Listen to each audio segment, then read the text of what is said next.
Daniel capítulo 1, do versículo 1 ao 21. Diz assim: no ano terceiro do reinado de Jeoaquim, rei de Judá, veio Nabucodonosor, rei da Babilônia, a Jerusalém e a sitiou. O Senhor entregou nas mãos a Jeoaquim, rei de Judá, e alguns dos utensílios da casa de Deus. A estes levou-os para a terra de Sinar, para a casa do seu Deus, e os pôs na casa do tesouro do seu Deus.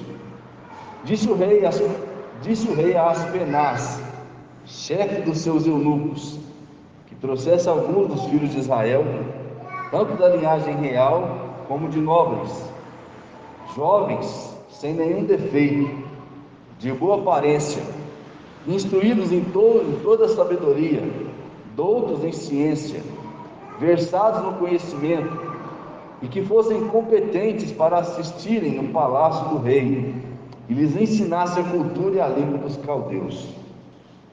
Determinou-lhes o rei a ração diária, das finas iguarias da mesa real, e do vinho que ele bebia, e que assim fossem mantidos por 3 anos, ao cabo dos quais assistiriam diante do rei.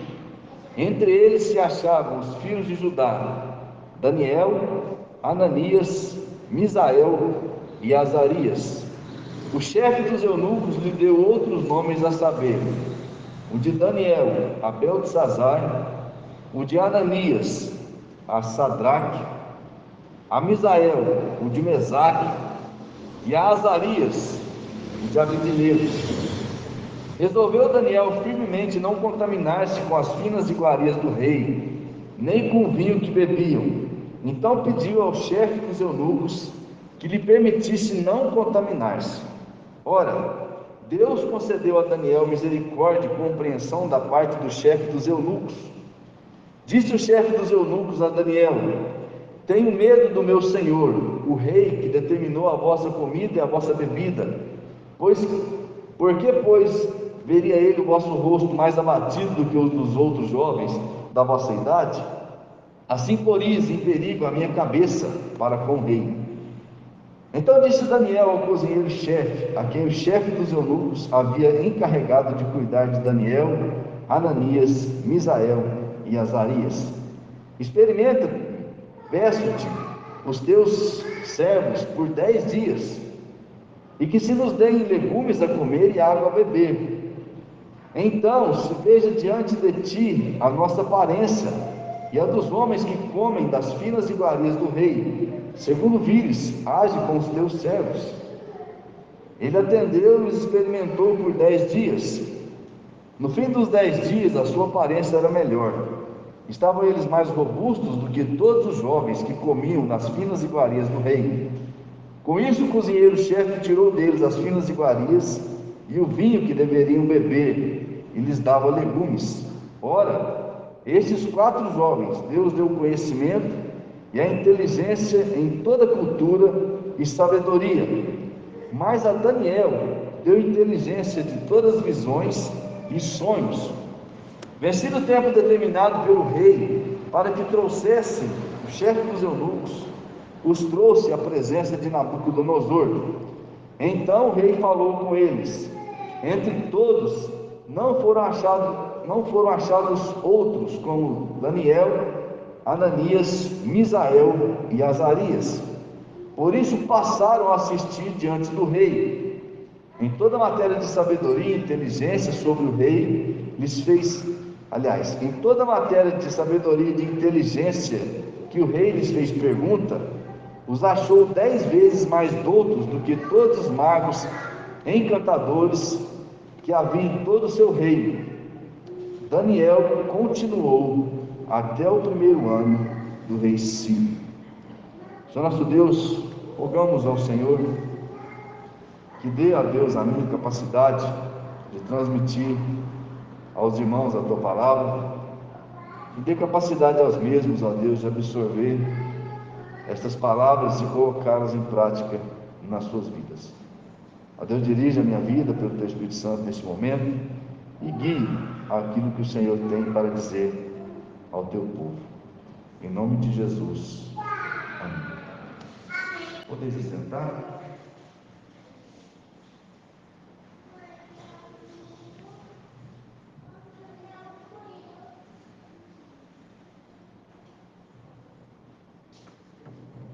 Obrigado.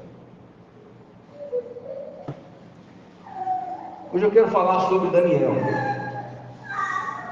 E o tema que nós vamos usar é Daniel, um jovem bem-sucedido.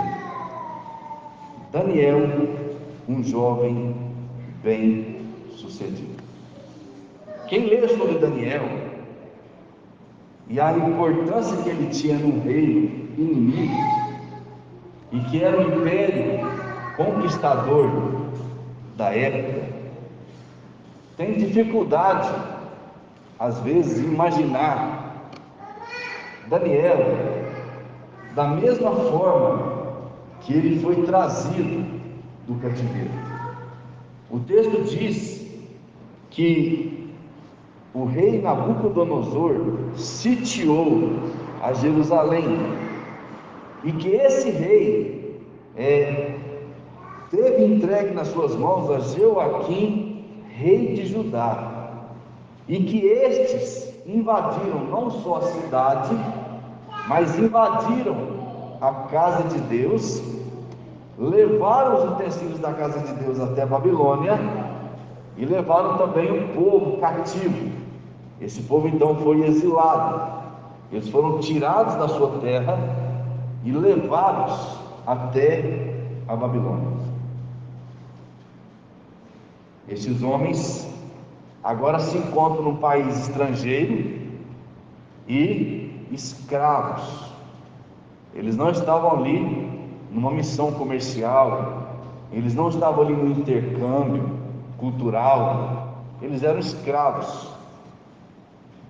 E a história nos diz que Daniel, quando ele foi levado cativo, ele tinha aproximadamente 15 anos, quando ele então foi levado cativo de Jerusalém até a Babilônia.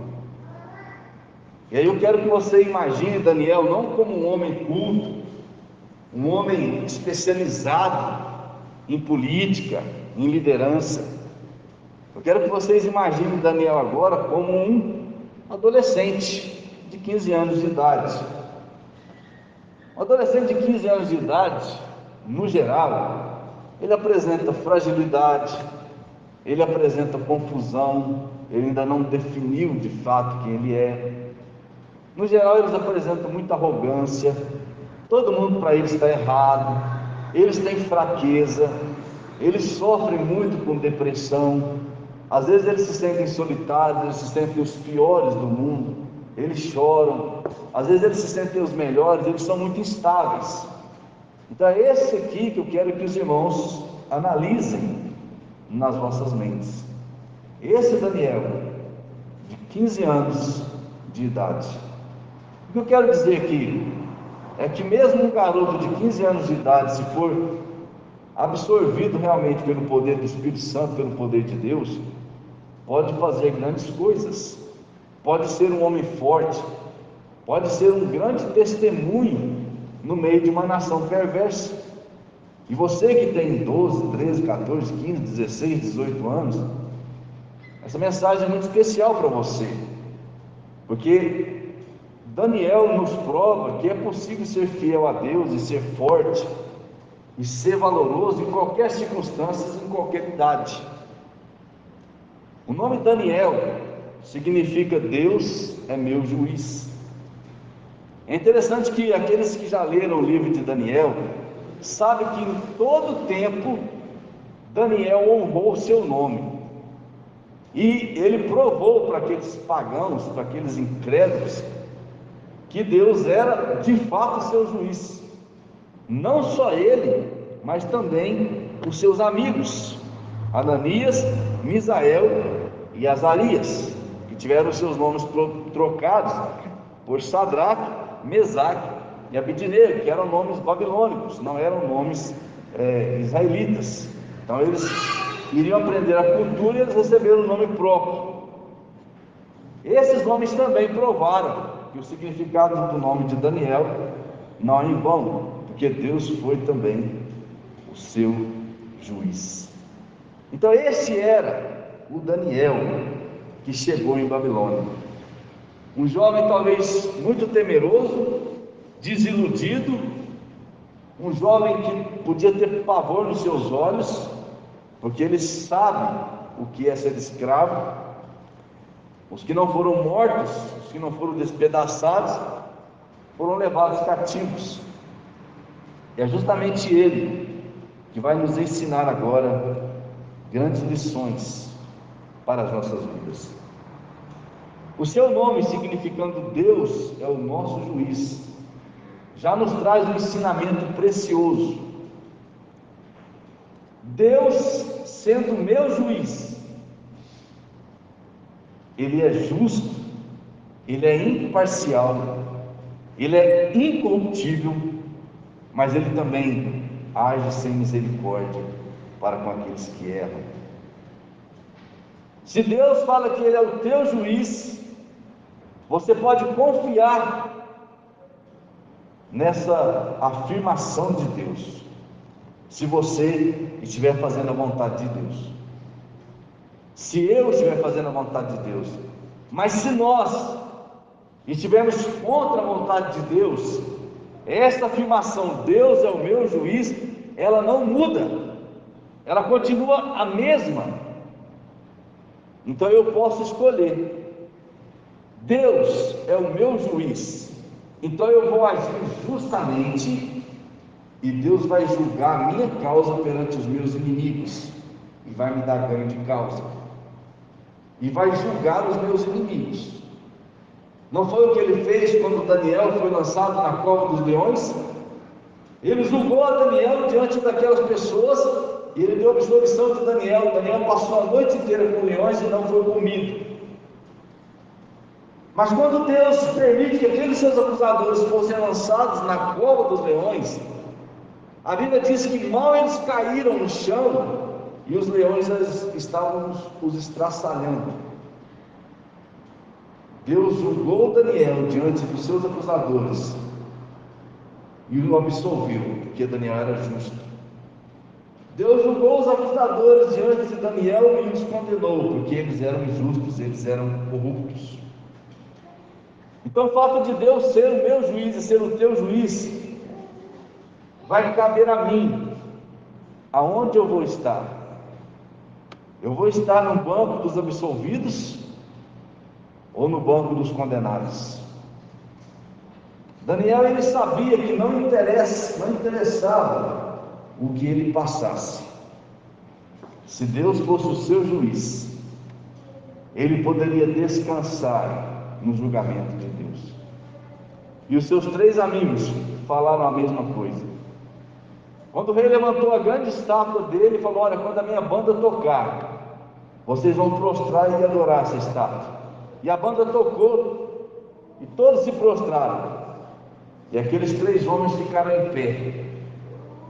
E aí eles foram acusados diante do rei, e foi dito a eles: olha, meus amigos, vocês estão dispostos a, quando a minha banda tocar, vocês se prostrarem e adorarem? E eles falaram: fica sabendo, ó rei, que nós não vamos te adorar. O nosso Deus pode nos livrar das tuas mãos, mas mesmo que Ele não nos livre, fica sabendo, ó rei, que nós não prostraremos e nós não te adoraremos. E Deus naquele momento começa a julgar a causa desses homens. O primeiro ato do julgamento de Deus: aqueles que lançaram eles na fornalha morreram, porque a fornalha foi aquecida 7 vezes mais. Segundo julgamento, o próprio Senhor Jesus foi lá no fogo e andou com eles, e aquele fogo só serviu para queimar as ataduras que estavam ligadas às suas mãos. Terceiro julgamento, o rei reconheceu que ali havia Deus, e o rei decretou que se adorasse ao Deus excelso e verdadeiro de Daniel e seus amigos. Deus é o nosso juiz. Ele julga a nossa causa se formos justos. Ele julga a nós e nos pune se formos injustos. Eu e você podemos escolher aonde vamos nos colocar: debaixo da justiça de Deus, para que Ele nos socorra, ou debaixo da ira de Deus, para que Ele nos puna. Tudo depende de mim e depende de você. Palavras muito sábias as de Mardoqueu para Esther, quando ele diz: olha, Esther, se de tudo te calares, fica sabendo que o teu povo perecerá. Aliás, que tu e a casa do teu pai perecerá, e que Deus ele levantará livramento de qualquer outro lugar. Mas pense se foi para isso que Deus colocou você no trono. Esther teve a possibilidade de escolher se agia com coragem, com ousadia, ou se seria uma covarde e tentaria fugir dos seus problemas. Note que o rei ele manda que fossem levados diante dele homens especiais. Ele faz duas exigências. Ele diz a Aspenaz: olha, Aspenaz, traga para mim homens nobres e reais, homens da família real ou da nobreza. Traga essas pessoas para que possamos treiná-los. Ali no versículo 3 ele diz: diz o rei Aspenaz, chefe dos eunucos, que trouxesse alguns dos filhos de Israel, tanto da linhagem real quanto de novas. E esses eram e deveriam ser jovens. O rei pediu estes homens. Então, quando eu olho que Daniel está aqui na lista, eu vou poder entender um pouco mais das qualidades de Daniel. Daniel, ou ele era da linhagem real, ou ele era da nobreza. Ele era um homem especial. Ele tinha características sobre ele. Agora você imagina se fosse um menino mimado de 15 anos de idade e não tivesse nenhuma experiência com Deus. Na adolescência, aquele jovem ele corria todo o risco de ser morto, porque ele ia se espelhar, ele ia chorar, ele ia praguejar, ele ia tentar fugir, ele ia se acovardar. É a característica normal de adolescentes. Mas as atitudes daquele jovem nos ensinam que ele tinha uma estrutura, nos ensinam que ele tinha uma formação, que ele tinha uma capacidade de vida. E que eu quero chamar a atenção de vocês, pais. Nós precisamos, enquanto os nossos filhos estão conosco, dar essa estrutura para eles.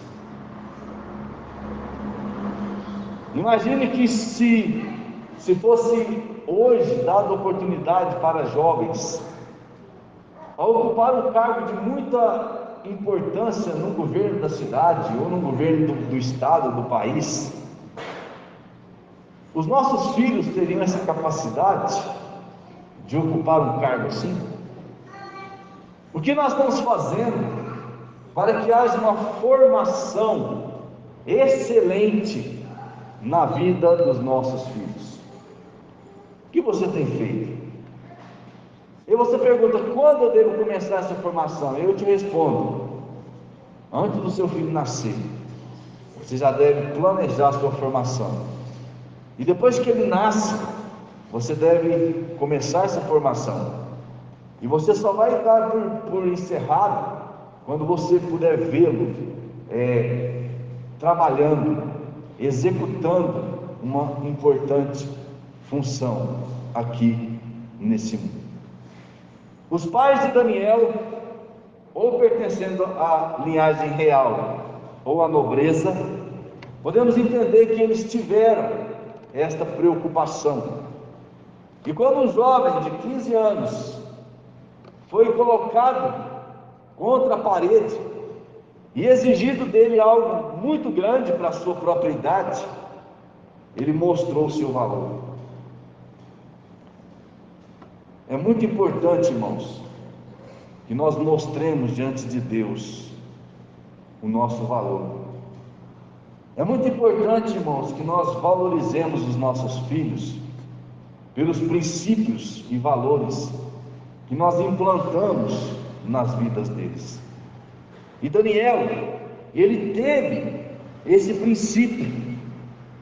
Daniel, ele teve essas características que levaram ele a ser escolhido para atuar lá na corte, para atuar diante do rei, para atuar entre os mais importantes da sua nação. Eu pergunto para você aqui, jovem, você pensa assim? Amanhã depois, quando você não estiver na casa do seu pai, ou quando você precisar assumir responsabilidade sobre a sua vida, você terá a capacidade, o caráter firme, as qualificações de Daniel? Porque por mais que o seu pai ou a sua mãe lhe ensine, esta responsabilidade um dia vai cair sobre você. O que você tem feito para ser um excelente homem, uma excelente mulher? Ou você fica agarrado de noite no celular, no videogame, numa diversão qualquer? Não que eu seja contra isso, o que eu sou contra é não se ter medida, é não se ter controle sobre isso. E a mesma pergunta eu posso fazer para os pais: vocês têm feito de tudo para que os seus filhos sejam excelentes?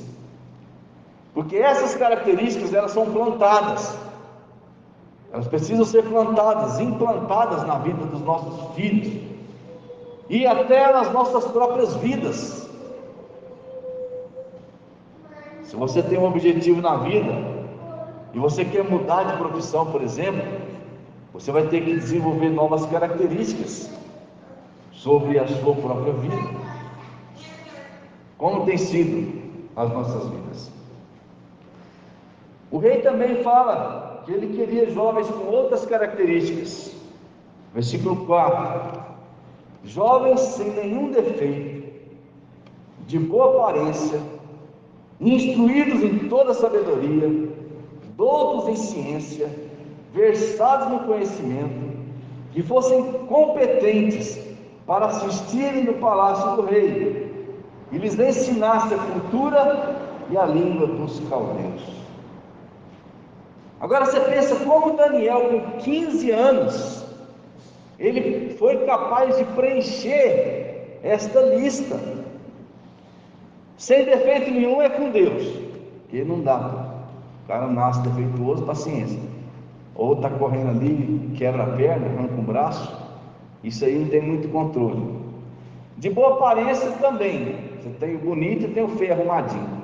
Isso é com Deus. Mas agora, sabedoria é adquirida. Eu posso adquirir sabedoria.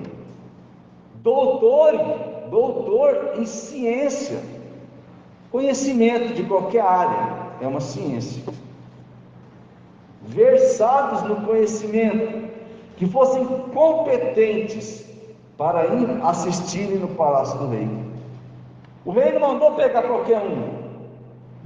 Vai lá na nobreza e na realeza desse povo e separa para mim jovens perfeitos, bonitos, de boa aparência, saudáveis, sábios, conhecedores, capazes de executar o seu conhecimento e capazes de servir aqui diante de mim.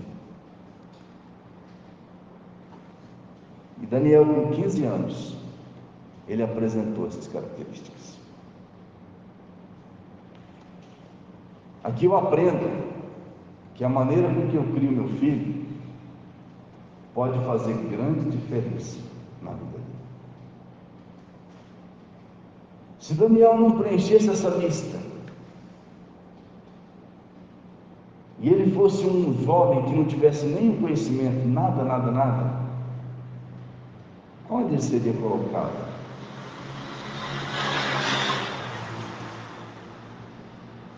provavelmente nos serviços braçais. Lá no sul, as pessoas chamam de subemprego. Nos piores lugares, nos lugares mais sofridos, nos lugares onde o carrasco, o capataz, se matasse um e jogasse fora, não daria nem falta. Às vezes nós queremos muito para os nossos filhos, mas nós oferecemos pouco para que eles possam ser elegíveis para os postos que nós queremos que eles ocupem. Já pensou nisso como pai? Se Daniel não fosse trabalhado na sua juventude e ele chegasse ali douto nesses conhecimentos, ele estaria enrolado. Olha, você quer que o seu filho tenha grandes oportunidades na vida dele? Trabalhe ele. Eu não estou dizendo colocá-lo na escola e largar. Tem que colocar na escola? Tem. Mas estou dizendo você ir além. Você gastar tempo com ele, você oferecer oportunidade para ele aprender as coisas, aprender a experiência de vida, aprender a se virar sozinho, aprender a relacionar-se com outras pessoas. Isso tudo, você investindo no seu filho, ele pode ser colocado num patamar alto quando ele tiver oportunidade. Pense nisso, você que tem filhos pequenos, você que tem filhos adolescentes, como você está investindo nos seus filhos? Como você está lidando com a vida deles? Eles são preparados? Ah, mas eles são novinhos. Você não sabe o que vai acontecer amanhã. Os pais de Daniel podiam pensar: ele é muito novinho, e nós somos ricos, somos nobres, nós temos uma condição excelente. Eram nobres ontem, eram realeza ontem, hoje eram escravos.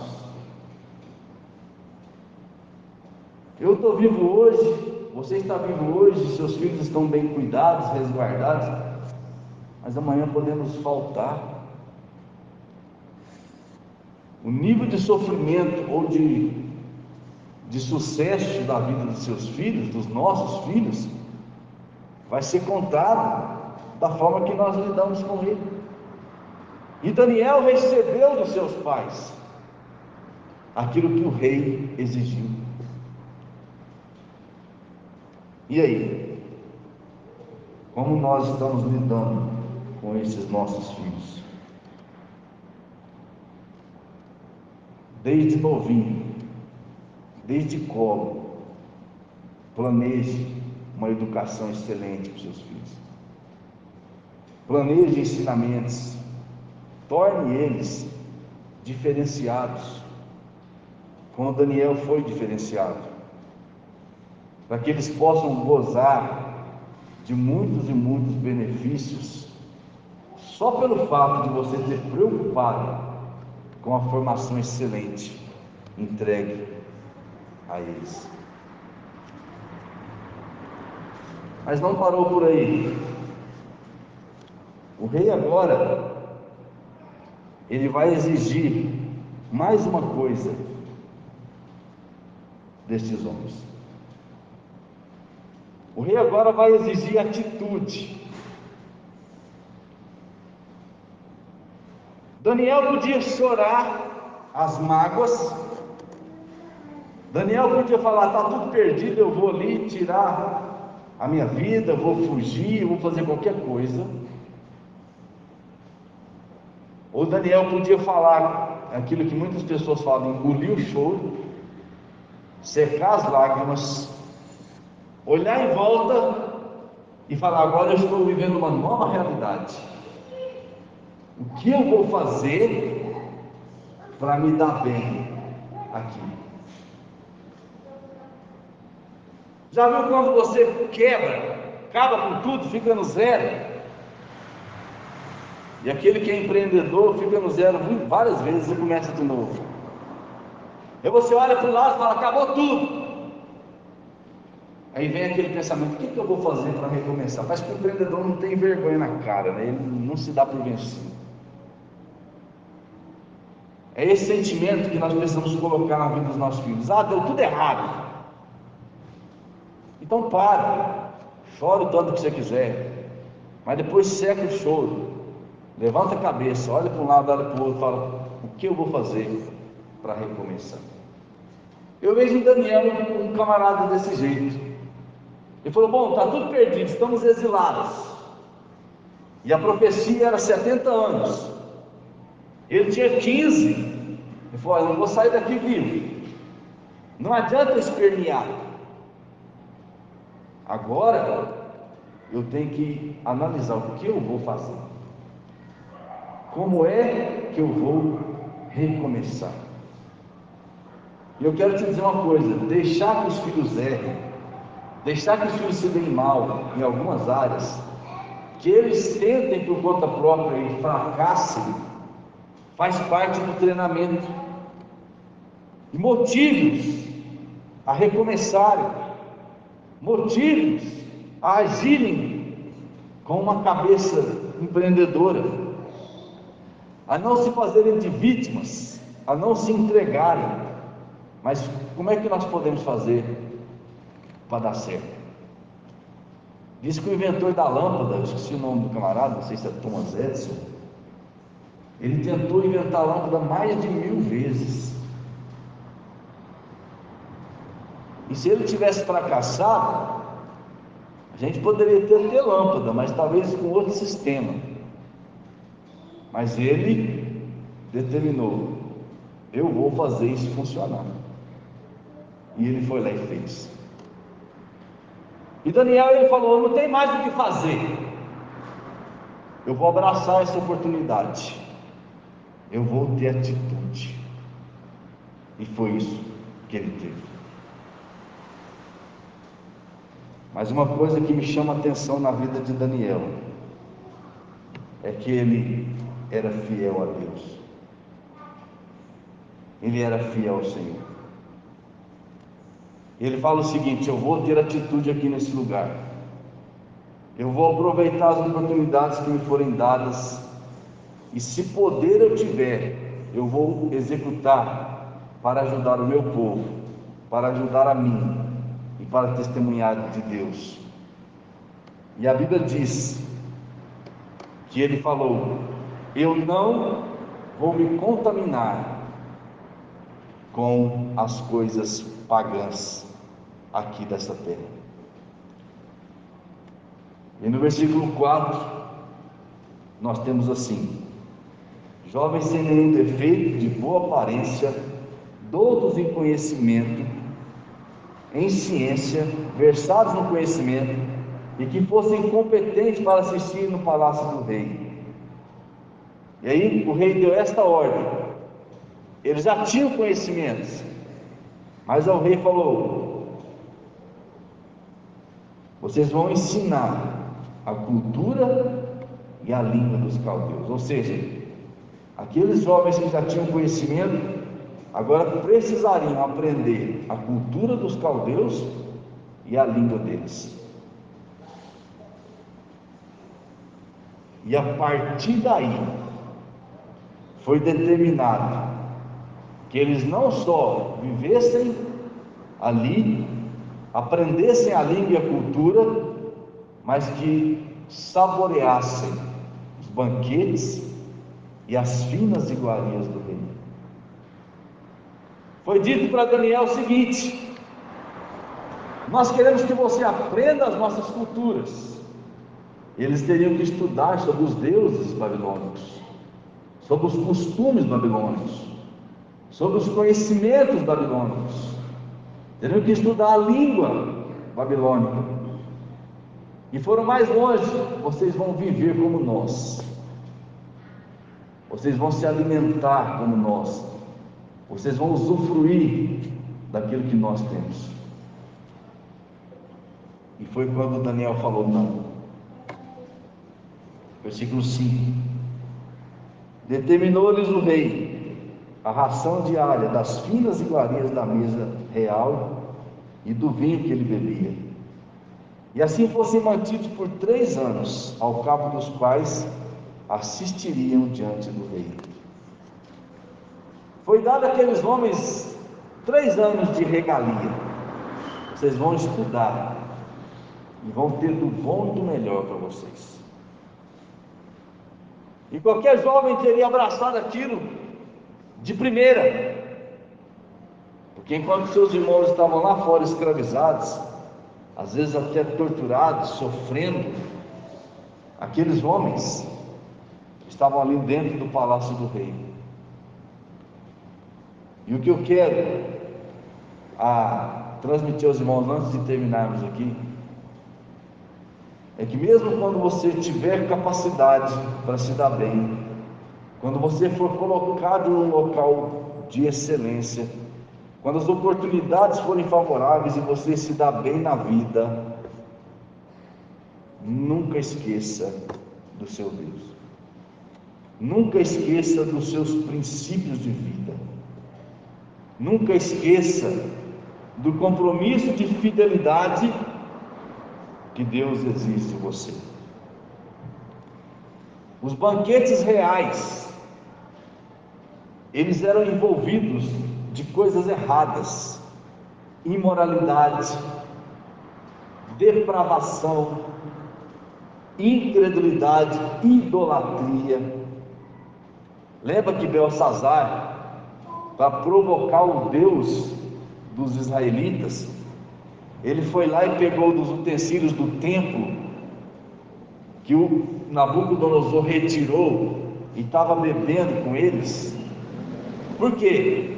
Porque esses banquetes desses reis, eles tinham sentido de extravasar o pecado, de extravasar a imoralidade, a idolatria, de se identificar com aquela cultura. E Daniel falou: para lá, eu posso aprender a cultura de vocês, mas participar dela não. Existe uma grande diferença em conhecer algo e participar de algo. E foi aqui que Daniel se mostrou diferenciado. Ele falou: não, eu até vou estudar, eu vou trabalhar, mas eu vou me separar dessa bagunça. E aí você jovem, que se um dia for para a faculdade, e que eu não recomendo que ninguém vá para a faculdade, porque a faculdade está cada vez pior, mas se você quiser ir, você que tem que ter responsabilidade sobre a sua vida. Cada um faz o que quer da vida e o que sonha. Se o seu sonho está lá, vá. Mas nunca se esqueça, lá você vai ter que ser um Daniel. Lá você vai ver os seus amigos fazerem tudo o que eles querem, tudo que seu coração deseja. E quando eles te chamarem, e você falar não, eles vão pegar no seu pé. É o chamado bullying, né? E se você ceder à pressão e for, você esqueceu quem é seu Deus. Você tem que saber falar: isso é para mim, isso não. Eu estou aqui para aprender, mas eu não vou participar das coisas que vocês querem. E não é só faculdade, não, é a escola. A escola hoje já propõe coisas erradas. E não é só a escola, não, é o trabalho. Quantas vezes um colega de trabalho te chama para fazer algo errado? E você tem que ser igual a Daniel: não, isso eu não faço, isso não é para mim. E aquele homem, ele tinha tanta fé, que foi falar para ele: olha Daniel, se você não comer e o rei descobrir, a minha cabeça rola. O Daniel falou: então faz o seguinte, faz um teste de 10 dias, deixa esses camaradas comer o que eles quiserem, traga para nós água e legumes. Depois de 10 dias você julga se compensa ou não fazer. E ele fez, e ele foi realmente bem sucedido naquele seu teste. E aí aqueles homens, eles foram achados mais robustos do que aqueles que comeram do melhor. No versículo 15: no fim dos 10 dias, sua aparência era melhor. Estavam eles mais robustos do que todos os jovens que comiam das finas iguarias do rei. Por que é importante você se separar do mundo?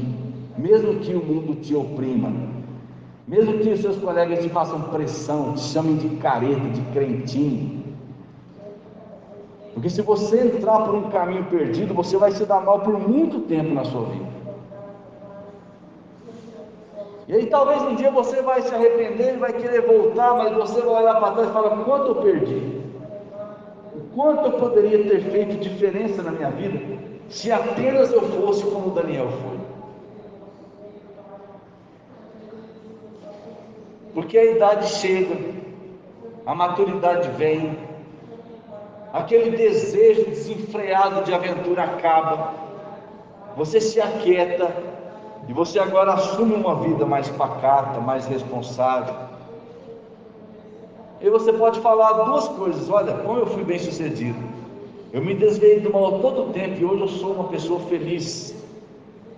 Ou como eu fui mal, como eu me dei para o mal, e hoje eu tenho que ficar recuperando a minha vida. Assim foi com Daniel. Estima-se que Daniel morreu com 85 anos. Babilônia foi conquistada pelos medos e os persas. Lá em Belsazar, quando Belsazar morreu, Ciro reinou em seu lugar. E quem estava lá no palácio assistindo diante do rei? Daniel. Aqueles homens que conspiraram contra ele viraram comida de leão, os outros virou churrasco, mas Daniel estava lá, firme.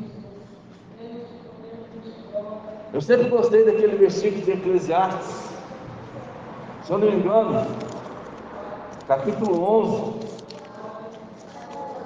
alegra-te, jovem, na tua juventude, ande pelos caminhos que satisfazem o teu coração, mas saiba, capítulo 11, versículo 9: ande pelos caminhos que satisfazem o teu coração e agradam os teus olhos. Sabe, porém, que de todas estas coisas Deus te pedirá contas. Afasta do teu coração o desgosto, remove da tua carne a dor, porque a juventude e a primavera da vida são vaidade. A juventude passa, a primavera passa, vem o outono, vem o inverno. Faça tudo o que você quiser, mas sempre coloque na sua mente: Deus me pedirá conta de tudo. Por quê? Porque Deus é o meu juiz. E você que está aqui hoje, você é criança, você é jovem, adolescente, você é pai, você é mãe, leve isso a sério. Livre. Para os jovens e os adolescentes eu digo: livrem-se da dor. Como livrar da dor? Obedecendo a Deus, obedecendo aos pais, fazendo o que Daniel fez, aproveitando as oportunidades, mas sendo fiel. E aos pais eu digo: livrem os seus filhos da dor, guiando-os pelo caminho da excelência, mas pelo caminho da fidelidade, do compromisso a Deus, para que eles atravessem essa fase difícil sem se perderem, para que eles aproveitem o máximo da vida e o máximo daquilo que Deus tem para eles. E quando nós honramos Deus, Deus também nos honra. A Bíblia diz que aqueles jovens foram achados 10 vezes mais capazes do que os outros, porque se colocaram ao lado de Deus. E o meu desejo é que você, pai, mãe, se coloque ao lado de Deus e coloque os seus filhos ao lado de Deus. E que você, filho, jovem adolescente que já entende essas palavras que eu estou dizendo, se coloque ao lado de Deus. Não fique com medo de ser criticado pelos seus amigos. Não fique com vergonha de ser chamado de crente, de carregar sua Bíblia.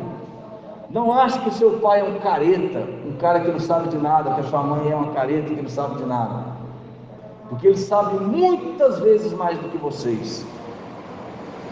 Deixe que eles conduzam vocês, porque vai chegar a hora que vocês vão ter que andar sozinhos. E é esta hora que aquilo que vocês têm no coração, a formação que vocês receberam, vai fazer a diferença. Daniel, com 15 anos, chegou na Babilônia. Com 85 anos, ele estava ocupando postos de ministros de alto escalão naquela nação. Esse homem andou com Deus por toda a sua vida. Você não vai achar nos livros de Daniel narrativas de erro dele. Não foi colocado nos escritos dele os erros dele. Ele não errou, mas ele sempre procurou ser fiel. E às vezes que talvez ele errou, não fizeram diferença grande no sucesso dele. Então aprenda com esse jovem. E chegou lá um adolescente e morreu com 85 anos aproximadamente, bem sucedido. Podemos ser bem sucedidos na vida? Podemos.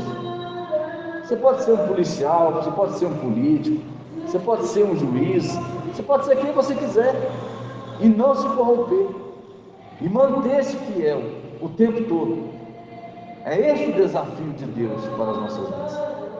Então cumpra isso, você jovem, adolescente, e você pai e mãe, comece a pensar: como é que eu posso preparar meu filho para quando ele tiver com 15, 16 anos, ele ser diferenciado, ele ser capacitado, e quando ele for procurar um emprego, ou for fazer alguma coisa na vida, ele tem as melhores oportunidades. O que eu posso fazer?